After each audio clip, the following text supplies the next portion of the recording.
안녕하십니까.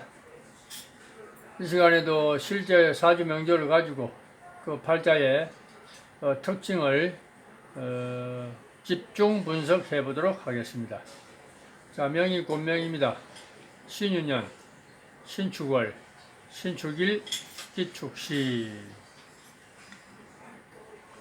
늘 말씀드리지만 팔자 분석의 핵심은 우선 1차적으로 전체 팔자를 하나의 그림으로 빨리 묶어내야 됩니다. 그려내야 됩니다.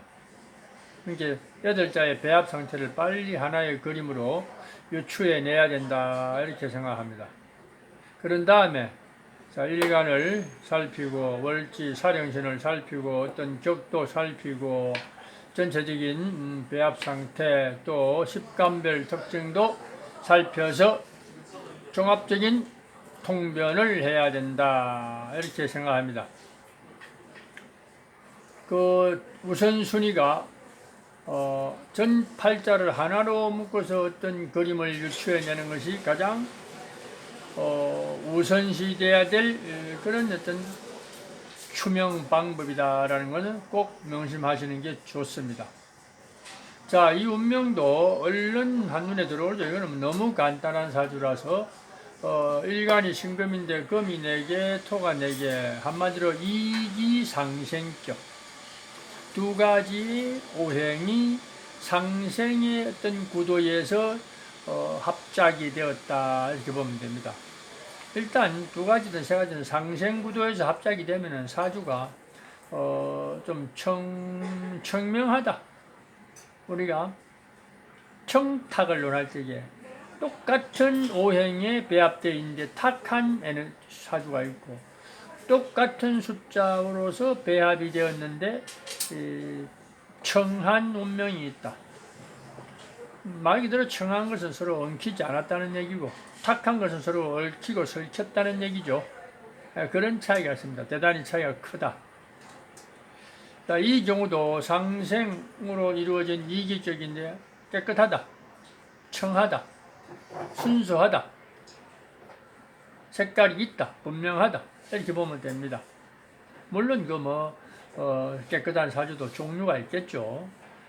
그렇지만은도 이 정도마저도 일간의 주체성이 분명하고 그 이기가 이루어졌는데 이기가 이루어진 상생 이기는 인성으로 일간과 인성의 관계 아니면 일간과 식상의 관계 두 개밖에 없습니다. 상생 구도는 식상을 추구하는 상생관계 아니면 인성이 바탕이 된 상생관계. 이 운명은 인성이 바탕이 된 이기상생격. 인성이라는 것은 우리가 뭔가 한마디로 말해서 어떤 보수적인 좀 더 우리가 전문적인 원칙적인 요런 데 어떤 인격, 품격, 성격이 기인을 하니까 아무래도 전문적인, 안정적인, 좀 더 현실적인 요런 직업군의 또 그런 사고방식에 뭔가 노출된, 포함된 운명이다, 이렇게 보면 됩니다. 인성도 또 우리가 정인과 편인으로 나눌 수 있겠죠. 정인이 확실하면은 그것이 정인이 확실하게 토대를 이루면은 지극히 원칙적인 학문과 어떤 사상으로서 살아가고 편인이 어떤 노출되고 그것이 바탕이 된다면은 조금은 더 사이드, 아웃사이드 쪽이니까 자발적 뭔가 창조적 이런 어떤 체계가 성립이 된다라는 겁니다. 그럴 수 있는 확률이 정인과 편인의 차이가 좀 있다, 이렇게 보면 됩니다. 대성적인 차원에서는 대동소이하고 세밀한 부분에서 그런 차이를 엿볼 수가 있다라는 걸 명심하면 됩니다.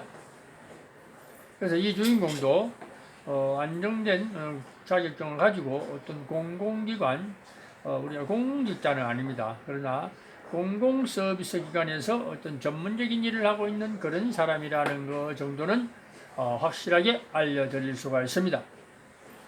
그러면서 우리가 인성, 편인하면 또 우리가 뭐 정인도 뭐 교육 분야에 많지만도 편인 같은 경우도 뭐 우리가 가끔은 뭐 예체능 분야 이런 데로 프리하게 나가는 사람이 있지만은 또 그냥 고지식하게 사는 사람들은 또 화린지명, 구대중생, 대민봉사, 그러니까 이분도 보건복지 분야에 종사하는 그런 아주 정숙한 어떤 여성이다 이렇게 보면 됩니다.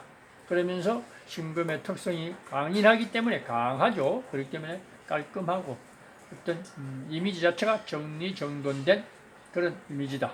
돋보이는 면이 있습니다. 분명히. 그러면서 안정된 생활을 한다라고 단정을 해도 됩니다. 이제 문제는 여기서 우리가 사주를 논할 때 항상 무자, 다자는 또 드러난 거니까 우리가 쿨하게 논할 수 있지만 무자는 드러나지 없잖아요. 분포되어 있지 않고 포진되어 있지 않다. 무자는 이제 함부로 논하면 안 되죠. 무자, 유자, 무자 이런 것도 있죠. 그래서 이 사주는 무자가 화가 없고 목이 없고 수도 없는데 드러난 수는 없어도 축 중에는 개수가 쭉 숨어 있기 때문에 수는 있다라고 단정을 하면 됩니다. 화가 없고 목이 없는데 중요한 것은 화가 없을 경우에 본명은 특히 우리가 왈가왈부 남자가 없다, 남자덕이 없다 이런 얘기 많이 하죠. 근데 없다거나 복이 없는 게 절대 아니라는 거 익히 명심하고 있어야 됩니다. 진짜 복이 없는 것은 그 사주가 필요한 오행인데, 필요한 육신인데 그 당 오행과 육신이 없다. 그러면 그 복이 없습니다. 불행하겠죠. 부족하죠. 그런데 사주에 간절히 여기 화가 현 상태에서는 이기가 안정이 되어 있는 상태에서 화를 간절히 원한다고 되는 건 아닙니다. 간절히 원하지도 않습니다. 이 자체로도 살아갈 수 있으니까. 단지 조후 상태로 보면은 이제 한랭한 동토. 왜냐하면 동절기라서. 그래서 조후 상태로 보면 화가 간절하지만도 사실 여기 화가 어설프게 와가지고 화로서의 역할을 못한다. 이렇게 보면 됩니다. 그러나 울로라고 해서 울로 일시적인 화는 별 의미 없고 장기적으로 큰 흐름, 인생 행로, 대운이죠. 이런 데서는 이제 목화운이 쭉 와주죠. 그러니까 사주에 목화가 없는데 목화운이 쭉 들어오죠. 울로가 좋으네요.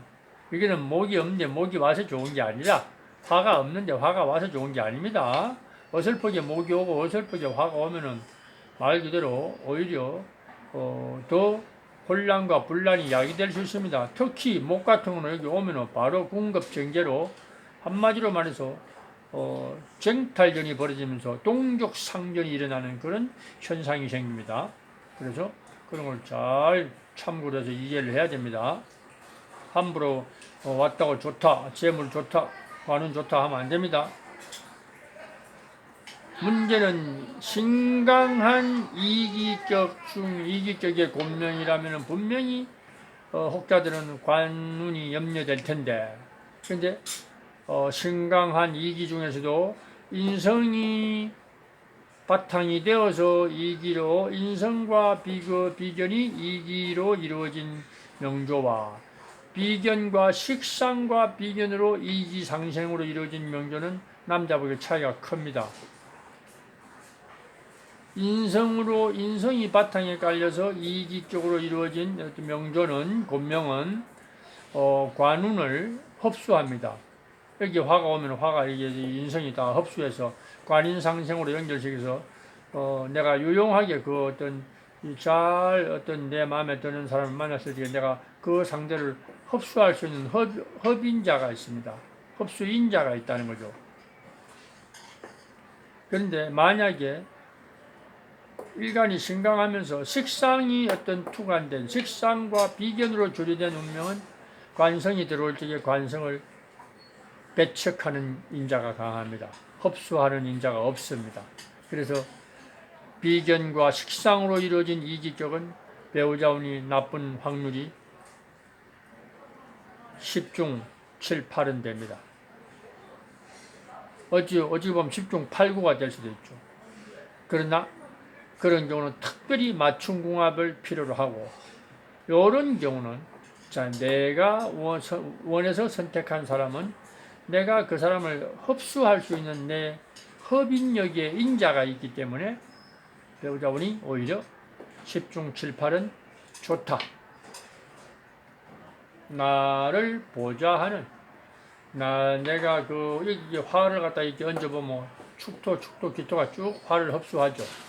그래서 미온지토로 만들어서 나를 또 보좌하겠죠. 그러니까 배우자운이 좋을 확률이 대단히 높은 사주다.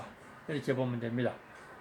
그래서 이 시간에는 사주 전체를 보는 법도 중요하지만도 또 상생 이기격의 경우에는 어떤 측면이 있는지 이런 걸 한번 살펴봤습니다.